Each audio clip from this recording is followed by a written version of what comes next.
Perempuan itu lebih rentan untuk depresi. Namun kenapa pria yang bunuh diri? Artikel yang dibuat oleh kompas.com yang berjudul "Angka percobaan bunuh diri pada pria lebih tinggi" mengatakan kalau menurut Direktur Utama Pusat Kesehatan Jiwa Nasional RS Jiwa Marzuki Mahdi, Arianti Yusuf, dalam media briefing fenomena bunuh diri di Indonesia di Jakarta, mengatakan angka kasus bunuh diri dan percobaan bunuh diri lebih banyak terjadi pada laki-laki. Mengutip data estimasi kesehatan global Organisasi Kesehatan Dunia atau WHO pada tahun 2021, dari 6.544 angka bunuh diri di semua usia di Indonesia, sebanyak 5.095 kasus terjadi pada laki-laki.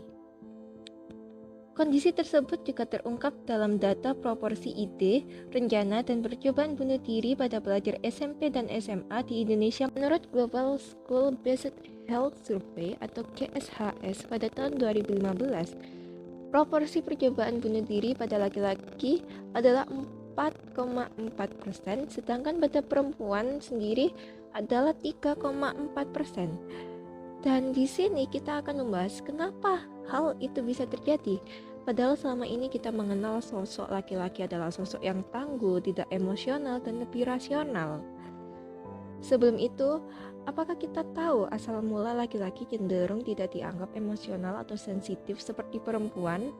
Yap, didikan dari orang tua dan tekanan sosial yang menyebabkan itu semua. Kita sering menemui anak kecil laki-laki yang sejak kecil mendapat ucapan, "Kamu tuh anak laki-laki, kamu gak boleh nangis.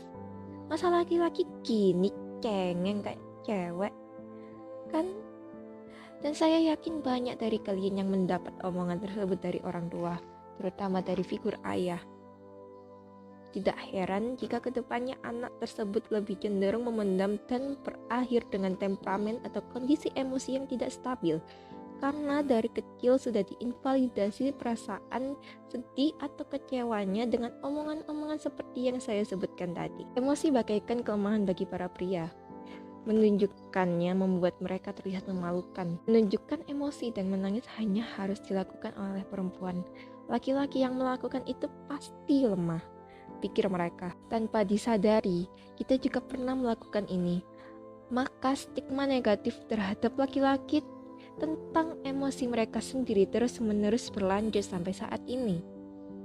Tapi di dunia yang terus berubah ini, seiring waktu orang-orang sudah mulai aware tentang isu terkait ini dan ingin hidup bebas dari kepalsuan dan mengedepankan authenticity dan vulnerability atau keaslian dan kerapuhan.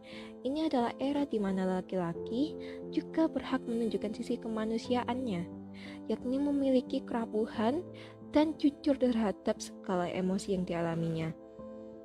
Maksud saya, laki-laki juga manusia biasa kan? Sama seperti perempuan, laki-laki juga memiliki emosi. Sejak awal, istilah perempuan lebih emosional dibandingkan laki-laki itu hanya stigma dari masyarakat. Semua itu hanya bentuk konsepsi masyarakat yang menginginkan laki-laki harus lebih terlihat kuat dan perempuan agar lebih terlihat sopan. Itu membuat laki-laki ahli memakai topeng dan menyembunyikan emosinya. Laki-laki menahan hasratnya untuk bercerita dan menyalurkan apa yang ia rasakan. Lebih parah lagi, laki-laki menjadi tidak mengenali emosinya. Akhirnya banyak laki-laki yang hanya bisa marah-marah ketika mereka sedang sedih atau kecewa. Biasanya, laki-laki menyalurkan emosi mereka melalui kegiatan fisik atau perenungan diri, seperti olahraga atau merokok. Itulah kenapa jika laki-laki sedang stres, mereka bisa menghabiskan 1 pak rokok kurang dari 1 hari. Tapi jika sudah tidak terkendali, tak jarang dari mereka yang menjadi abusif dan melakukan kekerasan pada pasangannya. Jebakan maskulinitas yang ada membuat kebanyakan laki-laki hanya bisa menyalurkan emosinya dalam bentuk marah-marah ke sosok terlemah di sekitarnya, yaitu anak dan perempuan. Ironisnya, itu adalah hal yang banyak kita temui di negara ini. Lalu, apakah laki-laki bisa terkena depresi? Jawabannya bisa, tentu bisa. Dan gejalanya pun sama dengan yang dirasakan oleh perempuan, seperti merasa guilty, down, tidak percaya diri, dan lain-lain.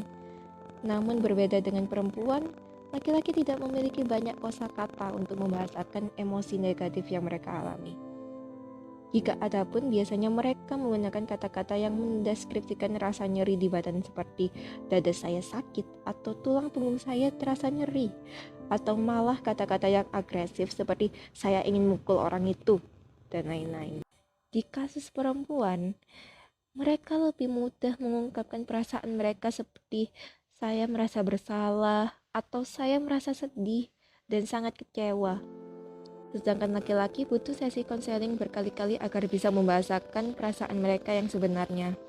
Padahal pengekspresian perasaan yang tepat dapat mempermudah lawan bicara atau psikoterapi yang membantu mereka.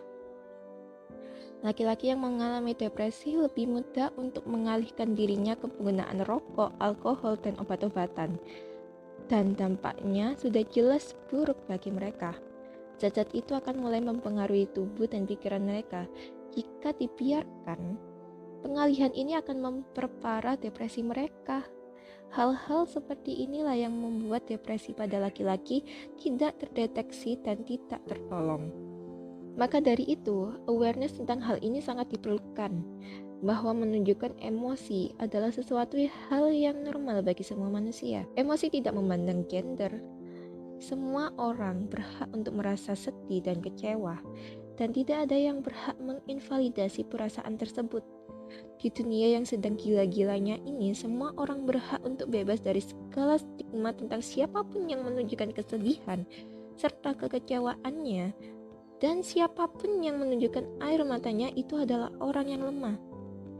Karena awareness tentang ini akan bisa menekan kemungkinan orang mengalami ketidakstabilan emosi yang malah akan menyebabkan kemungkinan terjadinya kasus KDRT di hubungan pernikahan atau kasus kekerasan di lingkungan sosial. Semoga siapapun kalian yang memerlukan bantuan bisa menemukan bantuan itu sesegera mungkin. Sekian pembahasan di video kali ini. See you in the next video.